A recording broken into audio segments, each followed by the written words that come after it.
7 empresas americanas e japonesas estavam comercializando sistemas de videogame em 1988. Como elas estavam se saindo?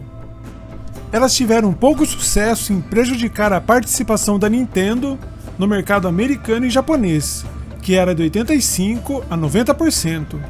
A Atari vendia um punhado de seus defasados 5.200 e 7.800, e a Sega vendeu um total de 2 milhões de Master Systems, uma quantidade considerável, mas muito pouco frente ao domínio do Nintendo Entertainment System. Outras empresas venderam muito pouco para serem citadas. A indústria havia falhado miseravelmente em quebrar a hegemonia da Nintendo na terceira geração de videogames. Rumores de novos sistemas mais modernos e com hardware mais poderoso começam a surgir no horizonte. Eles estavam apostando na óbvia vulnerabilidade da Nintendo, seu sucesso. Por quê? Naqueles dias, a Nintendo mandava, e assim sendo, ela sentia-se confortável em sua posição inabalável.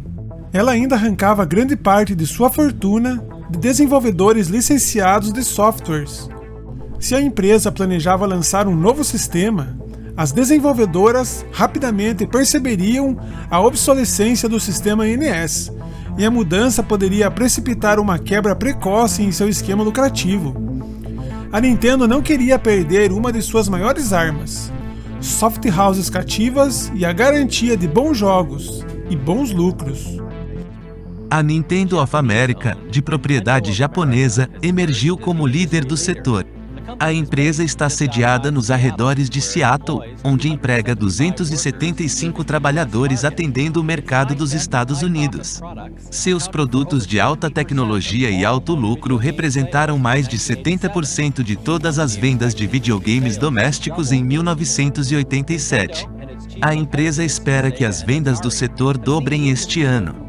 A Nintendo e seus principais concorrentes, Sega e Atari, viram a indústria passar por grandes mudanças em seus 20 anos.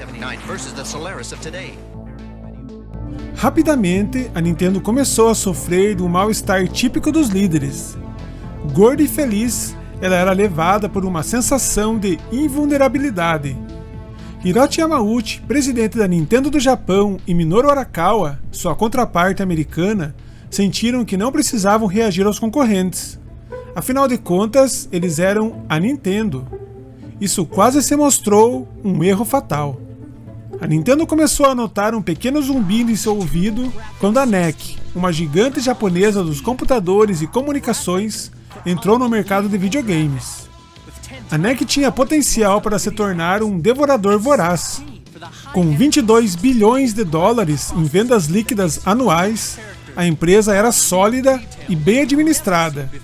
A cada ano, ela investia 16% de suas vendas líquidas em pesquisa, desenvolvimento e programas de engenharia, com uma receita de 3,7 bilhões de dólares em 1988, mais do que qualquer uma das vendas líquidas anuais da Nintendo até 1992. Yamauchi passou a ver a NEC como uma ameaça potencial, por causa de seu negócio de semicondutores. Em outras palavras, a empresa tinha uma fonte direta e barata de chips. Mais importante, a NEC tinha a reputação de manter uma visão de longo prazo. Apoiado por seu tamanho e recursos substanciais, ela poderia travar uma luta prolongada e implacável por qualquer mercado que desejasse. Yamauchi começou a se preocupar. Ele sabia que o Famicom já era um sistema com quase 5 anos no mercado.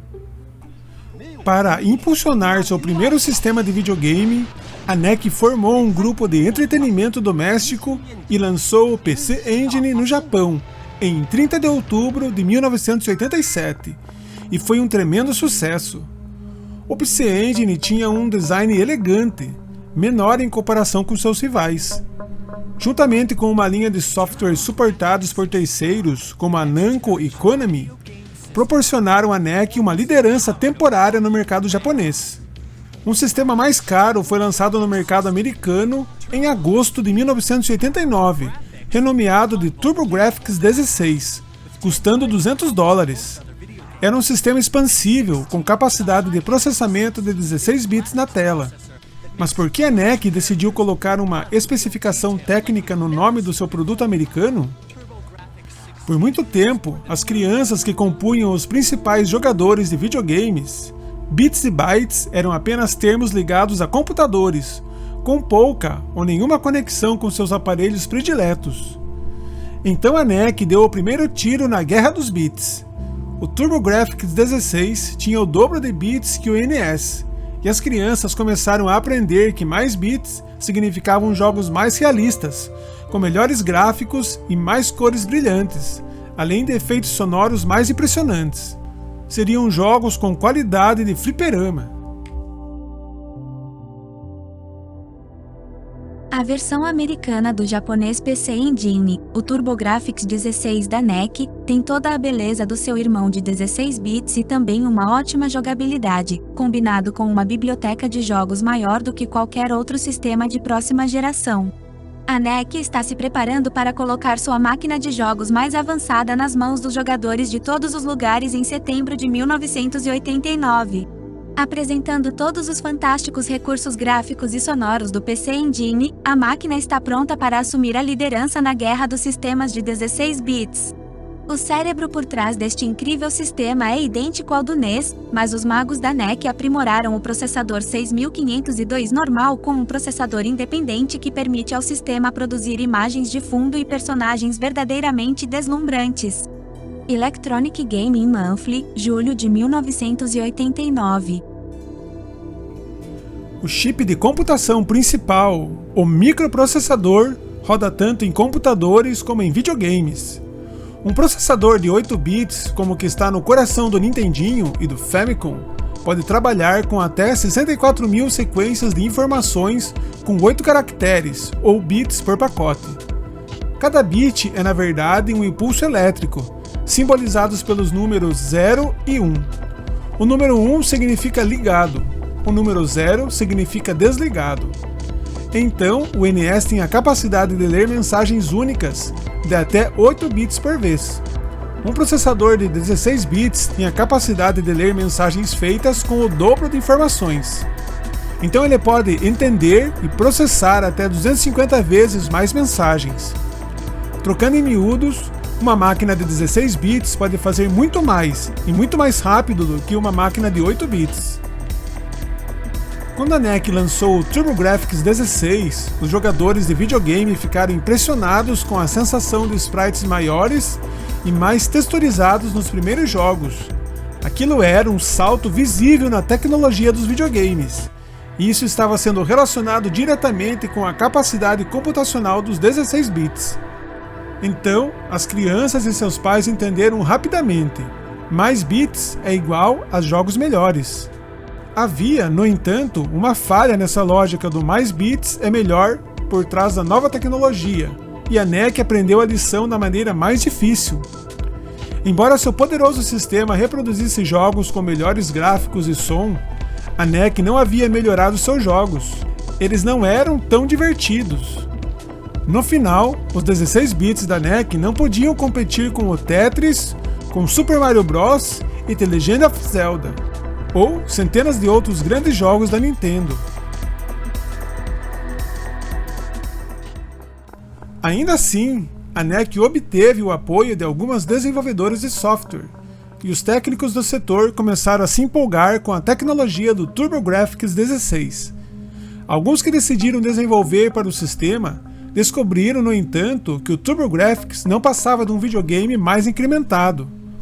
A NEC anunciou seu sistema como uma máquina de 16 bits, mas na verdade ela tinha um processador de 8 bits que foi aprimorado para emular 16 bits.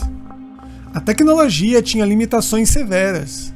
Não era um verdadeiro sistema de 16 bits. Como os desenvolvedores não estavam dispostos a gastar mais tempo com a máquina e a base instalada era relativamente baixa, em especial nos Estados Unidos, o TurboGrafx acabou por não receber uma grande quantidade de títulos de excelência.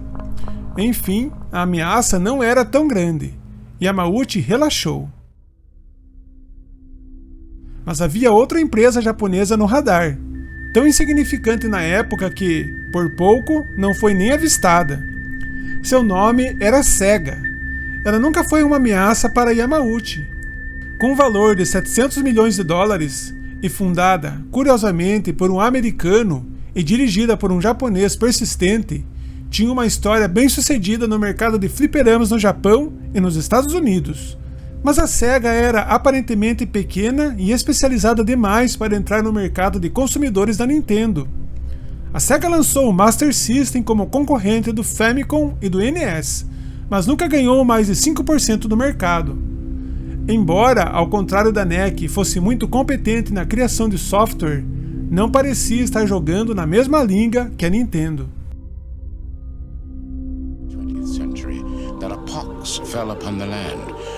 Entre outras novidades de console, o Sega Mega Drive de 16 bits estreou no Japão durante o último mês de 1988 com ótimas críticas.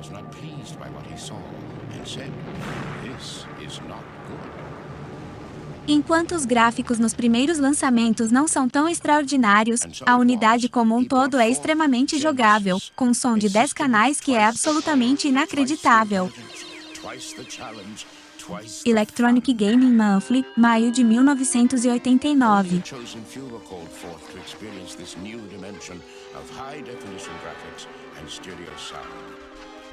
Yamauchi subestimou a Sega, mas a Sega tinha uma diferença primordial de sua rival NEC. Seus executivos entendiam a importância do software para impulsionar as vendas do hardware. O Genesis foi o primeiro sistema de videogame dedicado, alimentado por um verdadeiro processador de 16 bits. Ele tinha o mesmo processador Motorola 68000 que rodava nos computadores Apple Macintosh. A Sega simplesmente pegou o design de sua placa de fliperamas, a System 16, e a adaptou para o Mega Drive.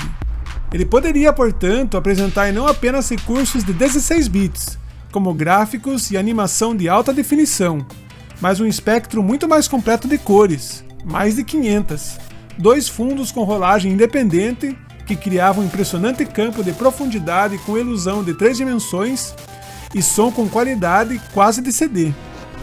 O Mega Drive foi lançado em 29 de outubro de 1988, no Japão, e chegaria em 14 de agosto de 1989 no mercado americano, juntamente com um catálogo de softwares de sucesso dos fliperamas da Sega. Como um periférico para o Genesis, a Sega também lançou uma unidade chamada Power Base Converter. Por $35 era possível que jogos do Master System fossem jogados no Genesis. A Sega conseguiu um distribuidor respeitável na América, a gigante dos brinquedos Tonka. Gastou 10 milhões em publicidade e partiu para derrubar o Golias. A máquina, com preço original de $199, foi lançada nos Estados Unidos com base em títulos de software que as crianças que frequentavam os fliperamas já conheciam. A Sega atacou a Nintendo de frente. Sega Genesis faz o que o Nintendo não faz, dizia o slogan. Qual seria a reação da Nintendo? O que a Big N faria frente a seus novos rivais que dispunham de maior poder de processamento e capacidades audiovisuais superiores? Seria o momento de revelar seu novo hardware e relegar a um segundo plano seu 8 bits? É isso que vamos ver no próximo episódio da série Super Nintendo, o lançamento de um ícone. Até o próximo!